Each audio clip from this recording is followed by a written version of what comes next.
বাছাই পর্বে অপরাজিত চ্যাম্পিয়ন হয়ে 2026 নারী টি-20 বিশ্বকাপে জায়গা করে নিয়েছে বাংলাদেশ। আসন্ন এই টুর্নামেন্টের আগে প্রথমবারের মতো নারী বিপিএল আয়োজন করতে যাচ্ছে বিসিবি। বুধবার মিরপুরে নারী বিপিএল এর রূপরেখা জানান বিসিবি পরিচালক রুবাবা দৌলা। শুরু ও শেষের তারিখের পাশাপাশি ভেন্যুর পরিকল্পনাও জানান তিনি। আমরা যেটা নির্ধারণ করেছি যে 4 এপ্রিলে আমাদের ম্যাচ স্টার্ট হবে এবং সেটা আমরা চিটাগংয়ে করব। তারপরে আমরা ক্লোজিংটা করব ঢাকাতে এবং সেটা হবে 14 এপ্রিলে। জানেন যে নববর্ষ সেদিন আমাদের, তো সেদিন আমরা ক্লোজিং সেরিমনি করব।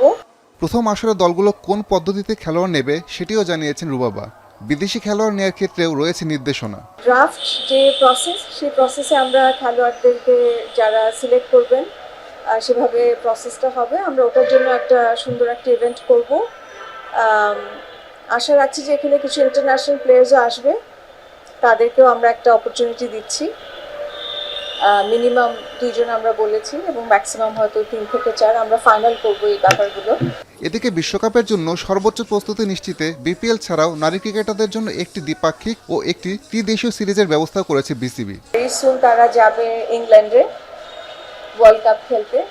তার আগে আমরা যেটা করছি একটা হলো এই বিপিএল, তারপরে কিন্তু একটা হোম সিরিজ হচ্ছে এখানে আসছে এবং তারপরে আবার একটা ট্রাই সিরিজের আমরা এখন অলরেডি অ্যাপ্রুভাল পেয়ে গেছি। তো স্কটল্যান্ডে যাবে, স্কটল্যান্ড, নেদারল্যান্ড আর বাংলাদেশ খেলবে।